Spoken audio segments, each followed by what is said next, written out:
Hey, it's the Productize Podcast. My name is Brian Castle. Thank you, as always, for tuning in today. And if you're enjoying this show or any of the shows before this one, I'd really appreciate it if you head over to iTunes, hit the 5-star review, give it a rating. You don't even have to leave a comment or anything, but it would really help me out and help the show out and help us, connect with more folks just like us. All right, so today I'm talking to Ryan Buckley. Great conversation, really kind of a roller coaster ride of a story here. Really good one. And, I met Ryan at MicroConf recently. We had a brief chat and I was like, wow, there's a lot of things I want to kind of follow up on. So might as well record it, right? And let you guys listen in too. So Ryan is now the founder of 3 different small SaaS apps that he was able to code and build himself. But before all that, he built Scripted.com, which was a venture-backed platform, a marketplace, if you will, for hiring writers, something I know a thing or two about as I'm building Audience Ops. So it was interesting to hear the kind of a roller coaster ride of a story behind that one. But mainly the thing that really drew me to meeting Ryan and learning all about him is his concept, which he's written an entire book about, called Parallel Entrepreneurship, or the idea of running different businesses simultaneously and even growing multiple businesses simultaneously, and how to balance, how to double or triple up on your resources and return on those time investments. So again, as always, we cover a lot of ground. And here you go. Here's my conversation with Ryan Buckley. Enjoy.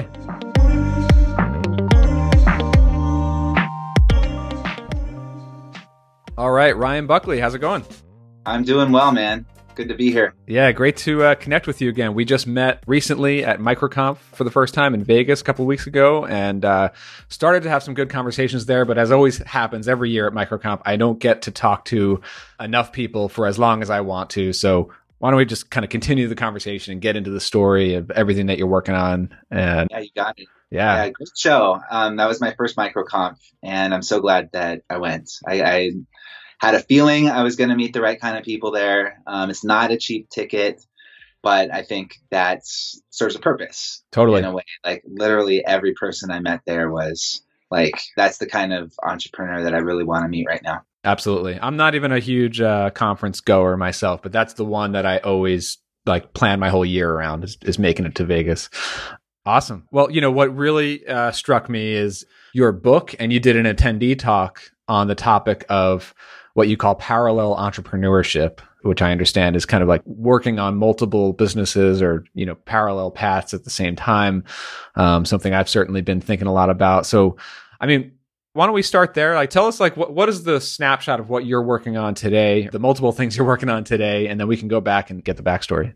Yeah. So right now, a majority of my income comes from Toofer.com. That's TOOFR. That helps sales reps, recruiters, B2B marketers find email addresses for people that they want to prospect to.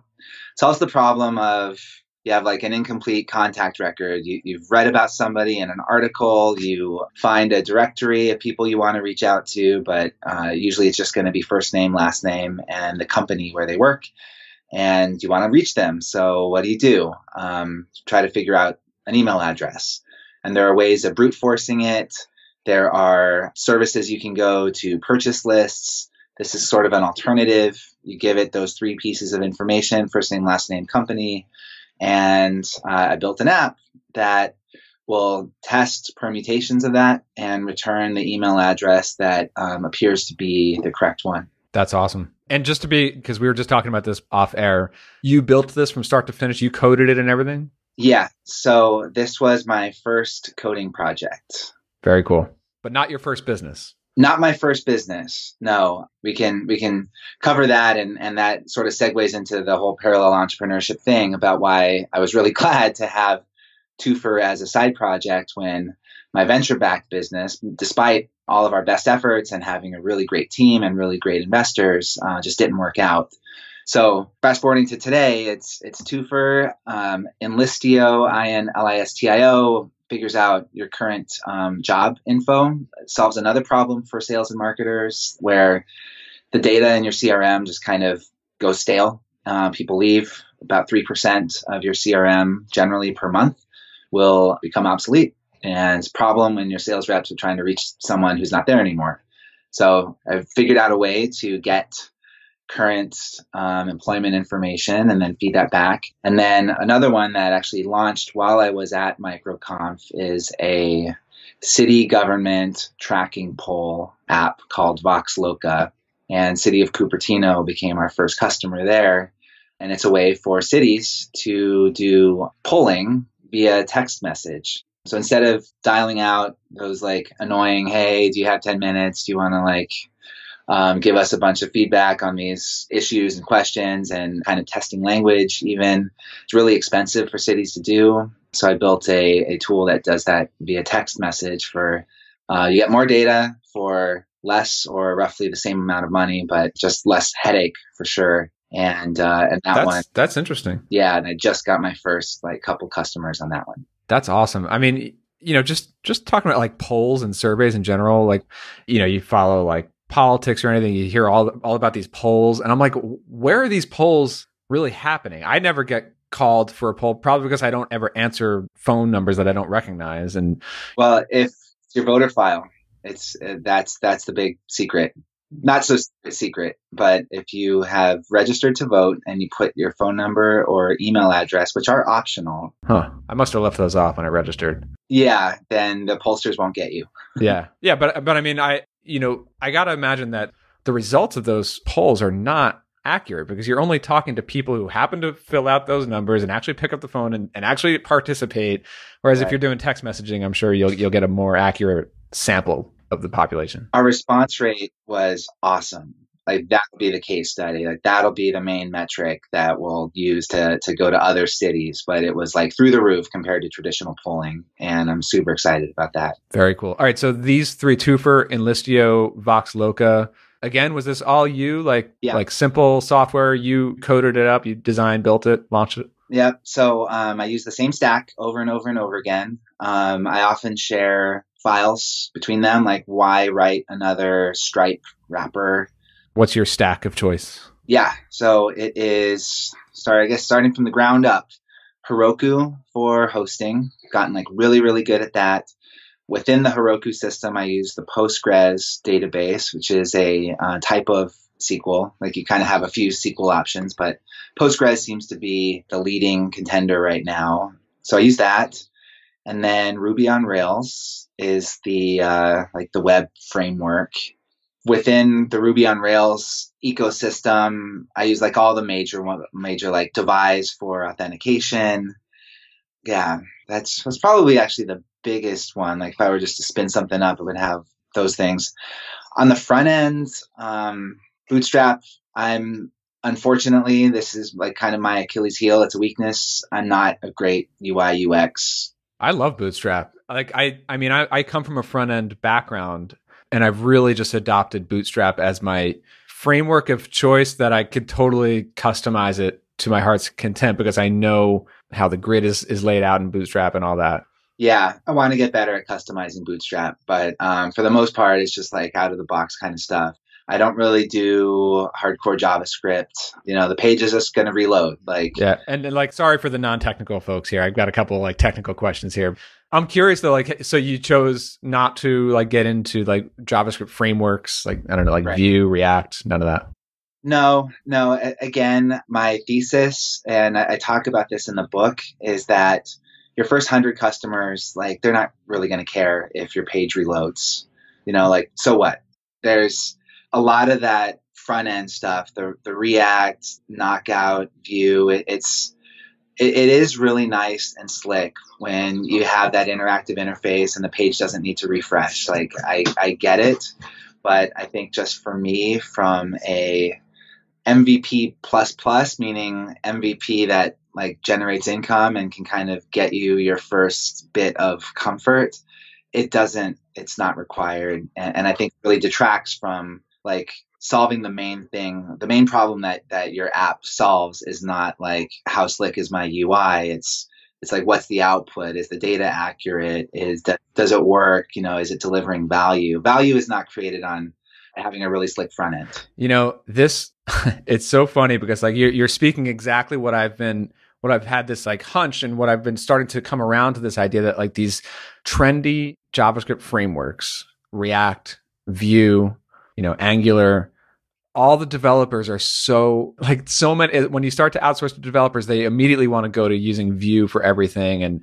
And even when you ask for advice on which stack or which tech strategy should we go with for this new app idea from outside developers, you get those recommendations. Yeah, go with Vue. It's the latest thing. You could do all this live browser interaction stuff. But when I talk to coder entrepreneurs, people who want to build a product as fast and as cheaply, but as efficiently as possible, they're saying skip JavaScript, not skip JavaScript, but skip the frameworks and just stick with plain vanilla, just get what you need built into it. And even that can still be clean and nicely designed, Yeah, it can. Yeah. It can. That being said, I think if I were to start over today and if I'm learning to code right now and I needed to choose, I would probably learn Node and React. I think that's what I would do. Yeah. Just because it seems like all the crypto stuff is going that way. But for someone who's just learning to code for the goal of building your own products, I guess I'm curious about that. How long, we're going to jump around a lot in this interview to get parts of your story here, but I'm into this right now, trying to learn to code so that I could build some products.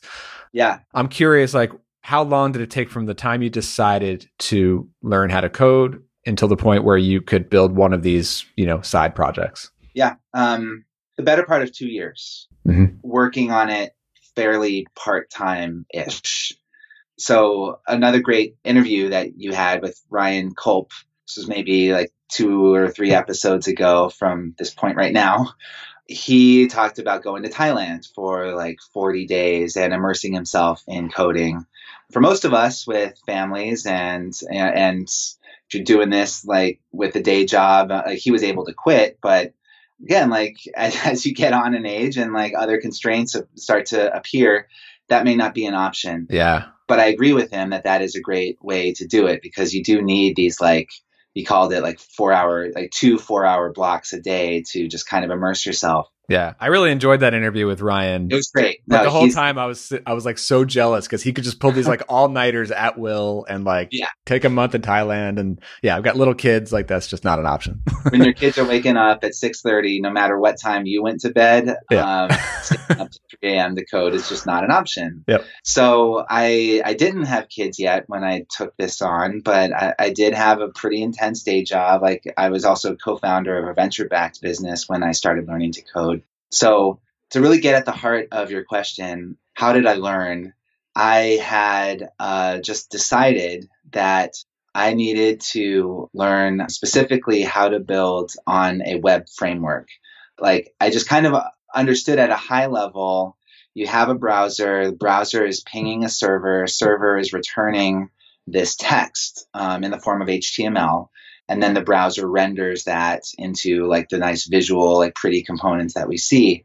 So I got that, but I just really, really needed to double click down and understand. And I'd heard about model view controller, MVC frameworks. I needed to understand what is a model, what is a view, what is a controller, how do they interact with each other in the context of a web app. So at that time, CodeIgniter, which is a PHP-based web framework, I don't think anybody uses CodeIgniter anymore, but we had built my VC-backed business on CodeIgniter. So this was screenwriting software for people to write screenplays online. And we had wrapped that software around CodeIgniter. So I had some familiarity with it. I was able to watch my engineers build on top of it. And then later we redid all of that into Ruby on Rails, which was also an MVC framework. So I distinctly remember my, I don't know if we were married at the time, but I guess probably we were, my either fiance or wife, we were in Vermont on kind of this, we went up to Stowe towards your neck of the woods-ish. And I just remember that night I did stay up really late because I had it finally clicked the way this model view controller stuff works and why certain code sits in a model and certain code sits in a view, certain code sits in a controller. And then I just remember that night distinctly because that's when it all sort of gelled. And I was maybe 3 or 4 months into just banging my head against the computer at that point. Yeah. After that, it was relatively smooth. I call it like hiking because you're still like going uphill. It's still kind of difficult. It's like rocky terrain, but it was like manageable after that. It was like I'd sort of traversed the major incline, huffing and puffing, like pulled myself up onto the ledge, and then like, okay, now I can see the path. Yeah. And like that was really it. It was like understanding MVC was it. And then after that, now I feel like I could really build anything. It may not be the most beautiful. It might take you a while. You might be slower than an experienced dev, but you could figure it out. I may not have the best, but I think I can do it. And understanding MVC is like really the crux. Yeah, that's awesome. I went back and forth on like, should I go down the path of learning Rails? And I started that path for a little bit, just thinking that like Rails is so well established and it's kind of tried and tested and well known, great community around it. But then now I'm diving into PHP and Laravel, and I want to get into learning more JavaScript. But the SaaS that I've been working on, which I outsourced to devs, is built on Laravel. So at least I have that I could look at. I've been working with WordPress for a long time. So, I could work with and I have a couple of WordPress plugins. Yeah. So yeah, I'm going through Laracasts now, and it's still very early on. And this gets into I think the parallel entrepreneurship thing. But like my big problem now is finding enough time to devote to going through the Laracasts, so just going through the lessons. I'm nowhere near being able to build an entire app, but it's like I started this. I remember on the flight to MicroConf, I was working through a bunch of lesson videos and I made some great progress there. And then I got home and my main business, I had a ton of stuff to do for the past month. Couldn't even look at code for like a whole month. Now this week, I'm trying to dive back into it. And it's like, oh shit, I got to go back and redo those videos because I already forgot everything, from a month ago. Yeah. I think just the way that I learn, and probably, I don't know, I think most people would benefit from having a project that like you're really passionate about building, and then still using the videos and using the tutorials, but picking out like the problem that you have right now. If it's like authenticating users or connecting to a database or figuring out like whatever the templating lingo is so that your dynamic information displays correctly on a page. Yeah, like it was Twofer that essentially taught me how to code. And to answer your original question, yeah, it took the better part of 2 years, I'd say, to go from deciding that I was going to do it to launching it with a paywall. Yeah. So let's get into the story. Like, how did you even get to that like aha moment of like, okay, it's time to learn to code? Why don't we go all the way back? Where did you start out in terms of, becoming a business owner? Like, where did you start at a job and then leave, and how did that all start out for you? I think I'd always had the bug to do it. And I didn't start my first business until I was in graduate school. I had went from UC Berkeley to LA. I worked for Navigant Consulting, kind of this management consulting company. It's where I met my co-founder. He went to UCLA Business School. I went to the Harvard Kennedy School, studied public policy, which was kind of tied more into stuff that I did at Berkeley. I was flush with cash from student loans. I had the most money and was accumulating the most debt I'd ever had. And I decided to like, hey, let's roll the dice. We had an idea to build this online app for screenwriting. So was in grad school. We were running that on the side. Can you describe that app? Like, what is it? Yeah. It was basically before there was Google Docs, there was a company called Writely that Google bought. And they were one of the first to use these newish JavaScript frameworks to do like cloud-based writing. And screenwriting is essentially a highly structured Word document, like any kind of screenwriting software. There are these like hotkeys, tabs, and man, it's just been actually that long. I think it's like mostly these it's like tab controls that'll toggle between like character name, action, dialogue, like all that kind of stuff. So anyway. Right. So like if you've ever read like a script for a show or something, it has like a certain format on the page. It has a very strict format. It's very strict formatting rules. So there was Box software that you could install locally. We wanted to be like the online version of that Box software. Mm-hmm. It sounded like really interesting opportunity. There wasn't anyone doing that at the time. So we built that. We grew it up to 80,000 screenwriters, but we couldn't really monetize it. And that was the challenge. Like, I don't think we ever broke 15K in MRR that full time. So we'd raised like 300,000. like fast forwarding, I had decided to get a dual master's at the Sloan School of Management at MIT.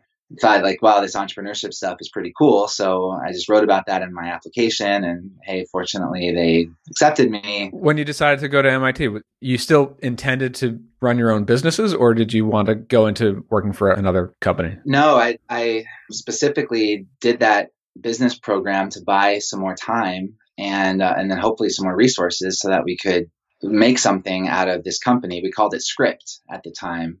So applied to like business school, or business plan competitions. I did the entrepreneurship track at MIT Sloan, graduated, and yeah, like we still like we really it wasn't working. We had a lot of interest. My co-founder did a great job of building out this community and getting interest in LA because he was in Los Angeles. But when push came to shove, we just couldn't get the numbers to work. So we pivoted over to scripted.com. And this was where we took the best writers from that screenwriting app, made them the supply side of a marketplace where you could hire writers to do blog posts and stuff. Essentially, we figured out it's a lot easier to sell blog posts than to sell screenplays. Right. What year was this that you made the switch to scripted? 2011. So we launched Script in 2008. We pivoted in 2011, and we were able to raise $1 million seed round. Did you have script.com? We owned RIPPED, like ripped the paper. So Script. But I did own Scripted, normal English spelling, SCRIPTED, and that's still up. Scripted.com is like still a thing, still going strong. Funny little story. I just emailed the guy who owned that and traded him a Red Sox hat as I was in Boston at the time for that domain. Like he asked me to mail it to his nephew, and I did, and he transferred the domain. Sometimes all you have to do is ask. You might be regretting that trade. I know. Yeah. So we ended up raising 16 million total for that business, grew it to close to 40 employees. And that like just really rode the wave of content marketing, which yes, 2011, 2012, that's really starting to kick in as every company is doing blog content. Yeah. We were riding that wave, and we were the first like really first venture-backed dedicated content marketing marketplace. The choice to go venture backed, like was that just an assumption from the start? Like you guys always knew you were going to do that? Like, yeah. Did you consider not doing that? Like what was... No, we did not consider bootstrapping Scripted. I think 3 years in, we were both just so ready to get some relief, like start paying ourselves market rates. I was living in San Francisco, losing money every month, like literally credit card debt was like piling up every month. My wife was working at a cupcake store, and we were paying ourselves next to nothing in that Script to pivoting over to Scripted period. So we didn't have the luxury of bootstrapping. And I write about this probably in more detail than I should on Medium about lessons learned from, I'd say, over-investing in sales, not understanding our marketing funnel well enough, essentially not acting like a bootstrapped company would, not in like the penny wise pound foolish kind of way, but in the respecting the money and feeling the burn.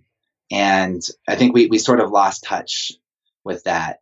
And so, unfortunately, that business just didn't work out. So if I understand correctly, like you had it's a two-sided marketplace, right? So you had a lot of writers who are available through the platform that you guys had.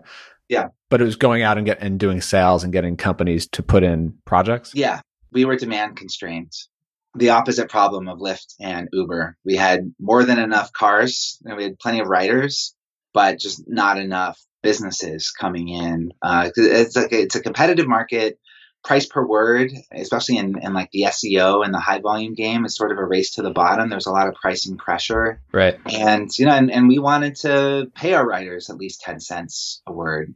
How did that model work? So like the customer pays per word and then Scripted takes a cut and you pay out the writers? Originally, we would take 65% of the transaction. So that was, very high for a marketplace. And as a result, we curated the entire thing. It was like the businesses would put money into a black box, and we would return writing to them. And 35% of that would go to the writer and 65% would go to us. That model, we ended up changing.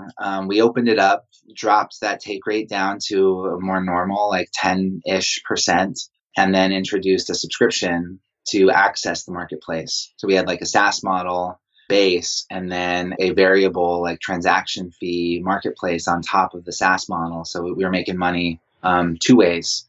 Complicated things a little bit, but also made the revenue more predictable. And after we sold Scripted, the acquirer has continued on with that model and continues to grow it. So I want to get up to the sale in a minute, but I run Audience Ops, which is a similar market. Like it's blog content as a service, but it's not a automated two-sided marketplace SaaS kind of deal. It's very much a service, right? Yeah. I'm curious to know in Scripted, one of the things that we run into is clients want edits and some clients, it's more difficult to research their audience than others. And we are very productized and very process oriented, and we have ways to manage all those scenarios. But I'm curious how that worked out in a Scripted marketplace where it seems like you and your team are a little bit more hands off and it's more about putting the client and the writer in contact together. Like, how did that kind of play out?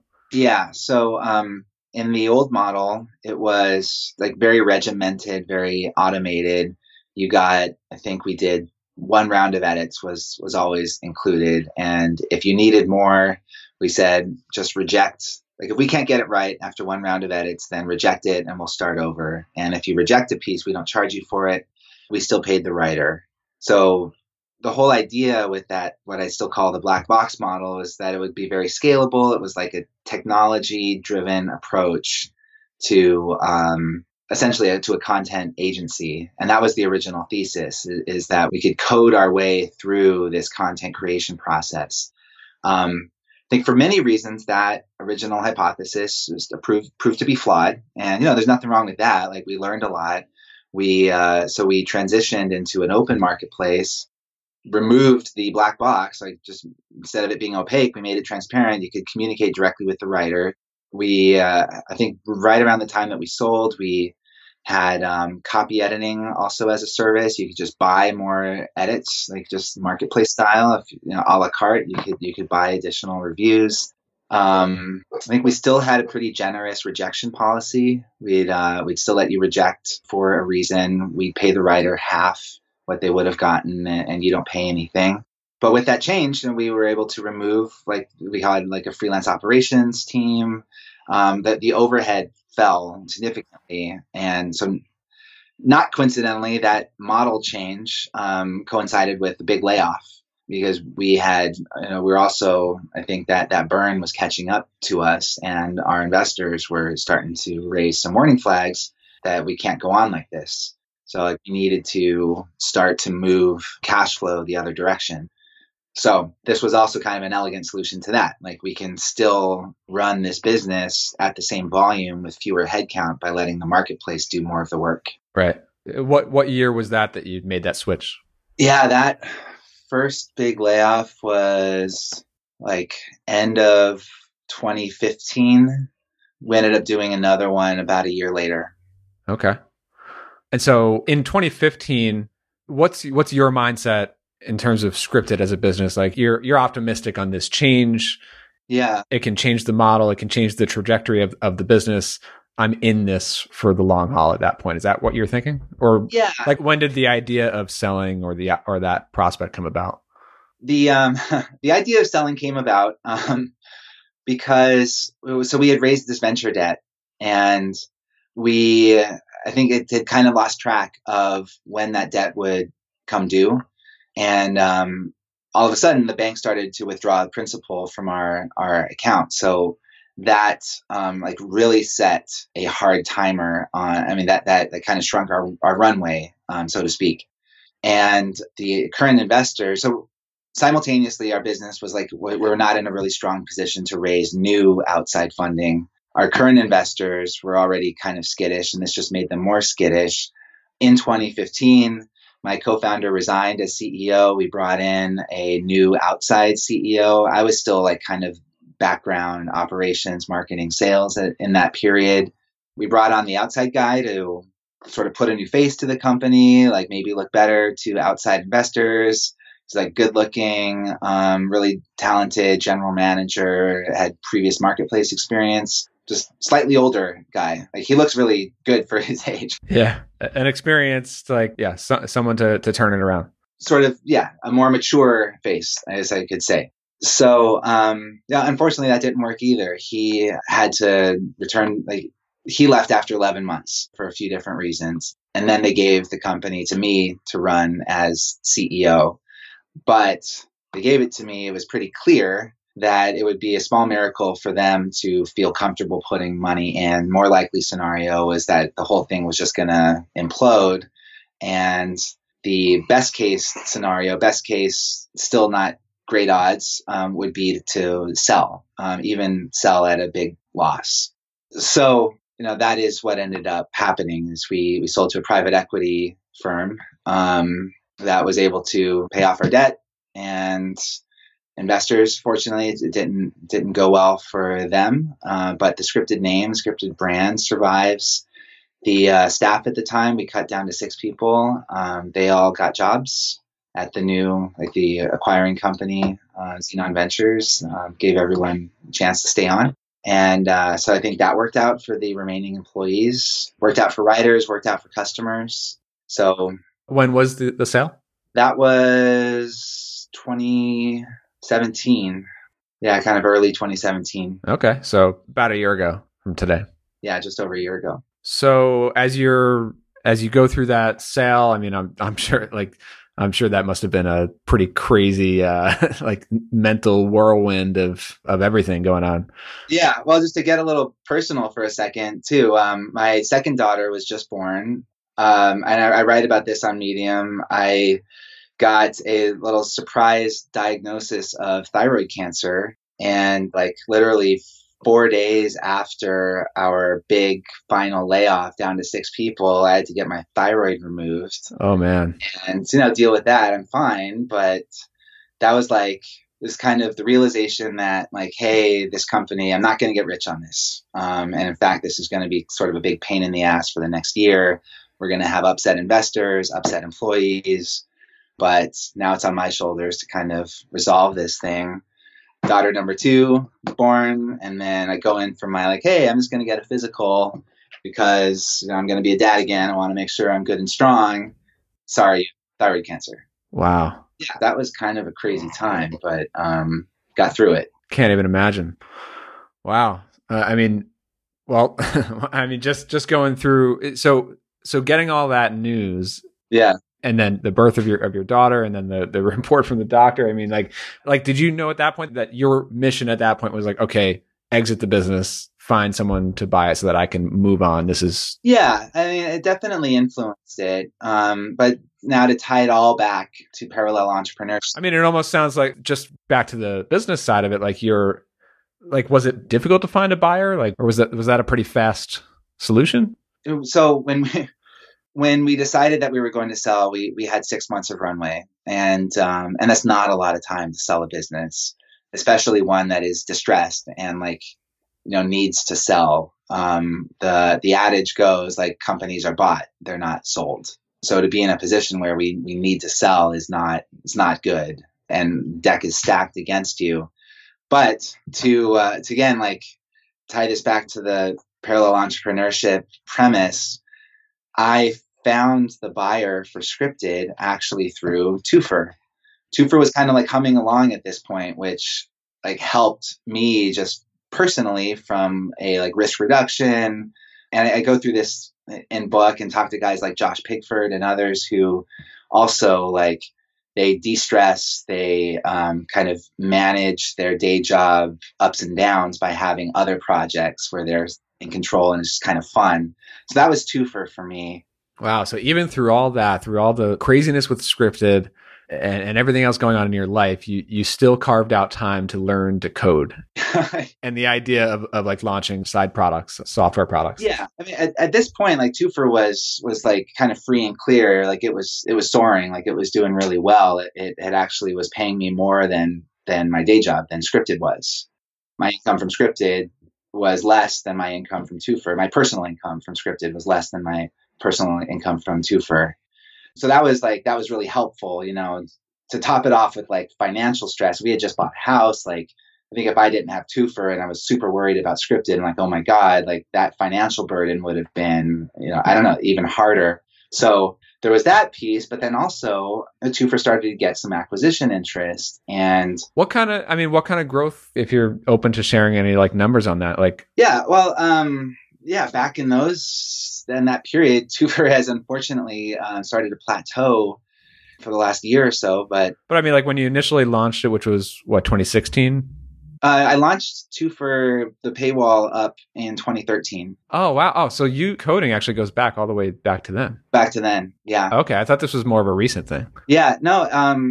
So that 2-year period when I was building Twofer was really like 2011 to all of 2012. Oh, okay. So even throughout the build of Scripted, you're doing these side projects. Yeah, because I'm watching the engineers build Scripted, and I'm also then watching them rebuild from PHP into Ruby on Rails.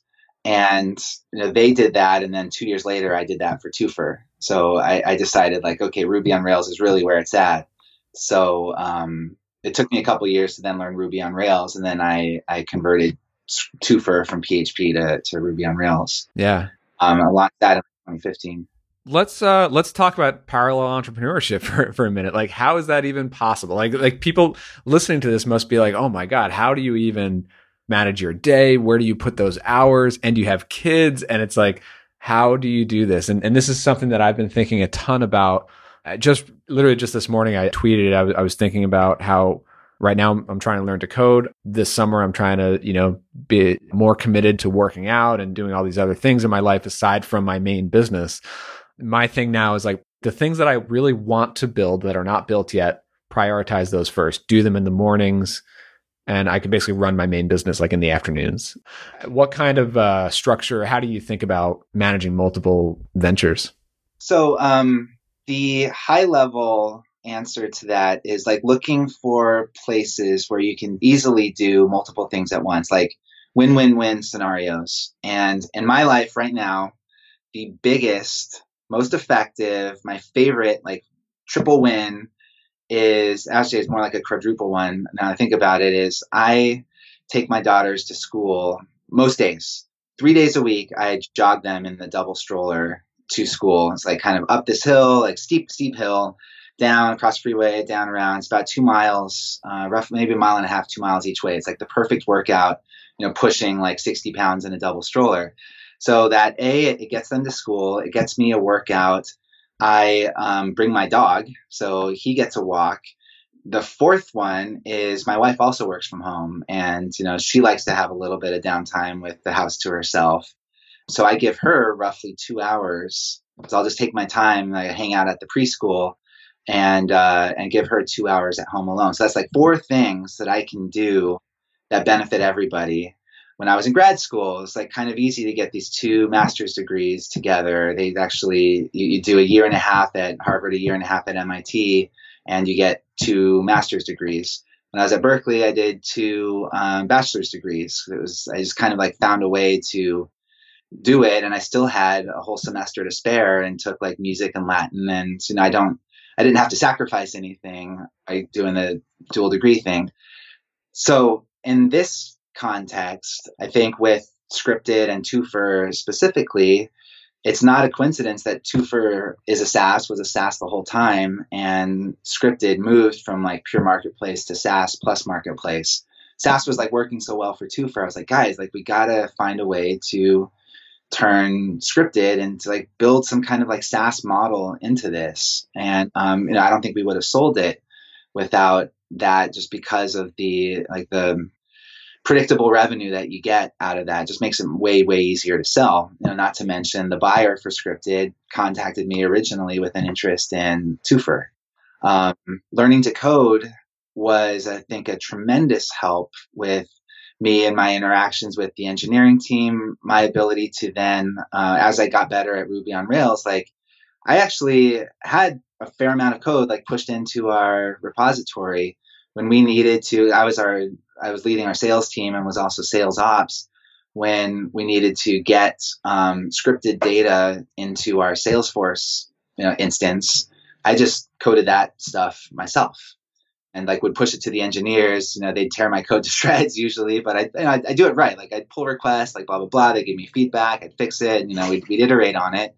But I was essentially like going through the agile like engineering process that we had set up at Scripted, and like learning as needed to solve a certain problem, and then that you take what you learned and you can fold it into your other projects. It was a skill that I learned through building Twofer, that I think tremendously benefited my ability to add value at Scripted. One of the things that I'm kind of struggling with right now is because I've always done multiple things. Like I've had the productized course and community, some coaching there. I've got audience ops. I've got some WordPress plugins. I do some conferences, and I've been working on a SaaS. Like I'm not new to context switching and you're a dad and a husband and like all that too. And I'm trying to do music, and I'm trying to mow the lawn. I'm trying to get in shape, all that stuff. But like the thing that I'm thinking about now is like a challenge is that like even if I can devote a morning or every morning to learning to code, the switch between like operating a business, running a business, and managing a team. I've got like a team of like 30 people working on audience ops, and like the skills and the tasks involved in that, whether it's like it's a lot of writing of processes, writing emails, Slack, sales calls, meetings, to okay, now I'm in learning mode. I've got to go through courses or just hack away at projects like in quiet, several hour sessions. That like switch in mode is really tough. Yep. And it's been several years since I've really committed myself to like learning a big new skill. The last few years I've been all about, okay, I've done enough learning. Now it's time to execute and build and build and build. And like now it's like I've got to learn to slow down again and go back to learning. It's kind of tricky. Yeah. So first of all, I think it's awesome that you have a 30-person team for audience ops. I didn't know that. That's something that I aspire to. I'm the opposite. I'm trying to build software so that I don't have to have such a big team. Yeah. I mean, I wish that's like kind of where I want to get, maybe like a team of 4 or 5. But so anyway, the context switching, I think I just learned this by having this conversation with other people too, especially other engineers. If I had a superpower, I think my ability to context switch would be it. And it's a double-edged sword because it can come off as kind of cold to people. I get over things quickly. Like I didn't mourn over Scripted. Like I was sad the day of the layoffs and like going through that. But I slept fine that night. And like, so I don't really hold grudges either. But I also, like I just sort of move on pretty quickly on like a macro scale. And I think that is in some ways like hurt some relationships. I understand that too. I mean, yeah, I think a lot of entrepreneurs tend to be really good at compartmentalizing, for better or worse, and like, I've got stuff with like, people in my family going through stuff, these relationships. It's like, I do devote my attention and focus to them when I'm with them. But when that conversation is done, it's like, okay, back to work. Like, yeah, So then you do that at kind of a micro scale too. And I mean, for coding, it's really, really difficult to, code in like small chunks of time. So I don't think there's really any way around that. But I mean, like I find trips to be, whether it's like flights or even a road trip, to be a good like forcer for me to like, because if I'm on a flight, Wi-Fi sucks or it's non-existent. So it's like I might as well just do some projects. Literally just this weekend, my family took like a last minute road trip to visit my brother in Massachusetts. And I asked my wife if she could drive most of that road trip so that I could sit shotgun and put the headphones on and do coding lessons. It's like just forces myself to actually get it in there, somewhere. Oh, totally. Yeah. And maybe it's just sort of like a muscle. It sort of takes practice. I find that when I context switch in between businesses, like any given day, I try to put some attention into all 3 of them.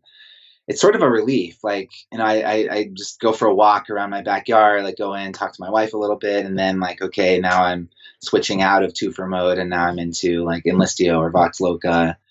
I found like just some sort of physical break really helps. But yeah, like when I'm working on Enlistio, I'm like, I'm not thinking about anything else. I'm not thinking either other company. Well, the other thing that I found recently in the last couple of months is I could work less on a business and get just as much, if not more, done. Right. Yep. Like, working out this year and going out for, riding on the bike has become a priority for me. I do it every day now. Good. But I don't have extra hours to devote to, like, I have to be home with the family at a certain time, and we do dinner, and like night times are off limits. I don't even have the mental space to work at night. So I only have my daytime, and I do breakfast with the kids. So like basically between like 8:30 a.m. to 5 is basically when I usually work. Yep. But if I want to fit other things in there, whether it's learning to code, working out, even playing music, doing stuff like that, I have to put it in that 8 to 5. So that means I'm going to be working 5 hours instead of 8 on audience ops or whatever. And been doing that this year, and sales are up, the team is up, and the systems are running. Like it's, stuff still ships, Yeah, well, I think it's because it's forcing you to be more efficient and do fewer things better. And that's like always what everybody says, fewer things better rather than doing a lot of things, which is almost an argument against parallel entrepreneurship. But yeah, I mean, I just think like what it really boils down to is having a little bit more insurance, finding motivation and inspiration from a lot of other projects, which helps you be more efficient with like whatever you're working on at the moment. I think there is a limit to parallel entrepreneurship. I don't think you can run 10 companies at once, at least not without a team. Like maybe you could be the head of like a little private equity shop, like the company that we sold Scripted to. He has 10 things going at once, but he has a whole staff. Yeah. So as we're in the middle of 2018 here, where do you see the rest of this year, next year looking like for you? So you have these 3 SaaS properties that you built. Yep. Are you going in that direction of like, let's build a portfolio of small SaaS companies or what? Yeah. So I would love to get to a point where I could either offload one of them, sell 1 or 2, and then focus on one for a little bit and do it in a way where I'm simultaneously like bringing on some additional help. I want to be able to take a vacation. Like I want to be able to actually step away from these businesses for 2 weeks, like off the grid, which I just haven't done. And I don't have the luxury of doing that right now. So that's kind of my goal, is to sell off 1 or 2, hopefully by this time next year. Like if it happened this year opportunistically, that would be great. But I give myself to like Q2 next year, and then double down on whatever one is left and seems to be working best, and then bring on some like operational support, and then kind of get used to that. And if I need to cushion that, because I'm really probably wouldn't be making much money with the extra headcount, but I ought to have a little bit of padding from the sales. That's kind of the way I'm thinking about it now. This like solo strapping approach. I've been doing it for a year now, and I'm not terribly exhausted, but are you purely solo? Like nobody's on customer support or anything like that? No, like it's like literally just me on all 3 of them. Yeah, it's kind of like nonstop. I have flexibility in that I can like turn it off for an hour, but like I'd like to turn it off for a week, and I just can't do that right now. So that's what I'm working on next. That's kind of like the next version of this lifestyle, this like parallel entrepreneurship stuff, is to not be completely solo. Yeah, and I mean, I could be wrong about this, but these seem simple, and like these 3 products seem simple enough that the customer support load doesn't seem terrible. No, you're right. It's not. And that, for better or for worse, has been why I just keep doing it myself, because I can. Like it's not overwhelming. I actually like interacting with customers. Like I also want to be the one doing it. And it's important for the founder to talk to customers. It helps. The customers like it. That they like that they can get to me. And they like that I'm responsive, and they like that I demonstrate to them that I want to interact with them. And you hear from them what they really care about. Exactly, which is like really valuable. So like, well, shoot, do I really want to outsource this? I don't know. I could outsource some development. So, okay, like you have the 3 basically established SaaS companies, like, and you're looking to offload 2 of them. Are you still hacking at like a 4th? Are you still coding projects, or at this point it's like, okay, enough coding, let's just get focused? I have other projects that are not making money that are up. Okay. And they're just kind of like So there's enps.co, which is like Employee Net Promoter Score. It's another software app I built, just spun up. It gets a decent amount of organic traffic that I don't want to shut it down. I have thinboxapp.com, which measures your transactional email volume and tells you when you send too many to the same person. Like you could sort of set a threshold. Like if my app sends more than 4 emails a day to a single person, then I want to know, because that's like, I don't want to spam my own users. Yeah. So, and like those are up, they're live, but they're not making money. And I just kind of have them there. I really want to learn how to code Solidity, or the that's Ethereum's programming language, or whatever the Solidity is for EOS. I keep hearing about, like, those guys have just raised tons and tons of money. I'm curious about blockchain, but I just don't have time to get into the coding behind it. You know, like everyone else, I like bought some Ethereum, bought some altcoins, but like I'd really love to build an app on Ethereum. Yeah. I think I can do it if I just got through the learning curve. Time. There you go. And, so like selling 1 or 2 of my businesses would give me that flexibility again. I can like hit the reset button. Like after I sold Scripted, it's kind of like, boom, hit the reset button. It's been like a year and a half. Maybe in 6 months, I want to like hit the reset again and sort of start over. And that's what I'm looking forward to. Yeah. Well, Ryan, this is, just fascinating stuff. Your whole story up until now is just really just a roller coaster ride. And it's still, really exciting how you've been able to, hack and put these things together, these established SaaS products, and seeing where these go as we go ahead. So yeah, thanks. No, thanks, Brian.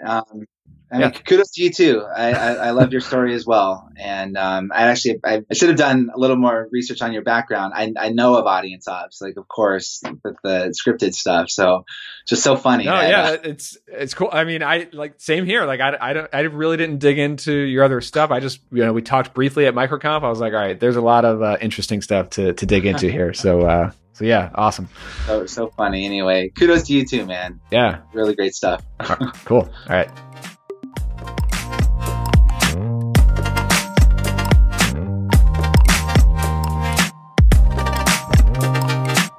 All right, now before we wrap up, let me ask you, what'd you think of this one? Was it good? You learned something? Are there any other topics you'd like to hear me cover on this pod? Well, let me know. No, I mean really, like, let me know. Hit reply on any of the emails that I sent you. I'll read every single one. I try to reply to everyone. What's that? Oh, you're not on my list yet. Okay, well, head over to my site, productizepodcast.com. You can get on my email newsletter that way.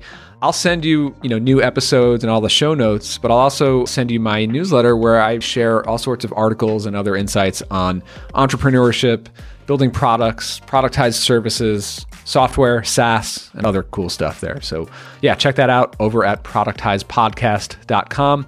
And of course, if you have a minute, I'd really appreciate if you could head over to iTunes, leave a 5-star review, or at least just 5 stars. You don't even have to leave a review if you don't want to, but that would really go a long way to helping other folks like us find this podcast. So yeah, thanks a lot for tuning in. I'll talk to you on the next one.